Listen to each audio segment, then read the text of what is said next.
I wish that I were in a mood for good humor, but I'm not. We're hell-bent in the direction of destroying our planet, and frankly, we appear to be doing very little about it. Decades ago, visitors from other planets warned us about where we were headed and offered to help. But instead, we, or at least some of us, interpreted their visits as a threat and decided to shoot first and ask questions after. The inevitable result was that some of our planes were lost, but how many were due to retaliation and how many were as a result of our own stupidity is a moot point. They, the military, must have been and still are so paranoid that they feel it necessary to use the visitors' technology to fight them off, rather than welcome them as partners in development, though they may have seconded a few renegades to assist them in what can best be viewed as diabolical developments. Stephen has said that talking about UFOs is passé, and that we should be talking or limiting our talk to exopolitics. Well, Stephen, I agree with you in theory, but in reality we have a problem when official U.S. policy insists that UFOs don't exist. The veil of secrecy must be lifted, and it has to be lifted now, before it's too late.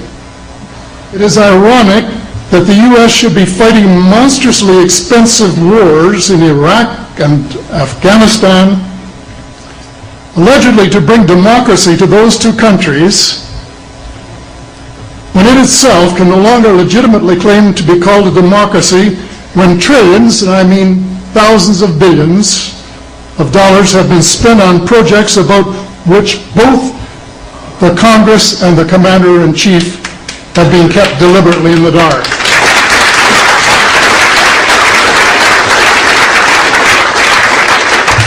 How much has been accomplished in 60 years of feverish activity by some of the most educated minds in the United States?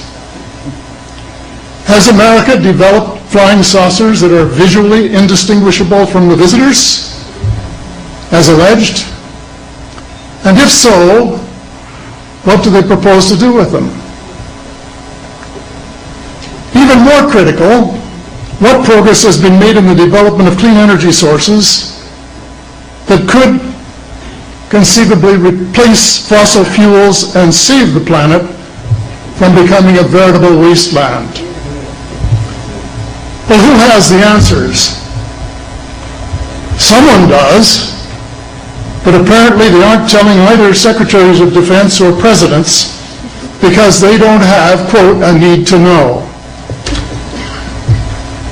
In a story told by Dr. Stephen Greer, President Clinton was asked a question by White House reporter Sarah McClendon about why he didn't do something about disclosure.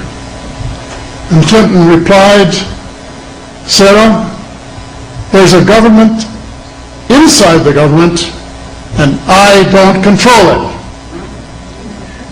it." Excuse me, doesn't the Commander-in-Chief and the person who allegedly has their finger on the nuclear trigger have a right to know what his subordinates are doing? The people of the United States who have paid the bills have the right to know. The people of the world demand to know because it is our descendants too whose lives are in mortal danger.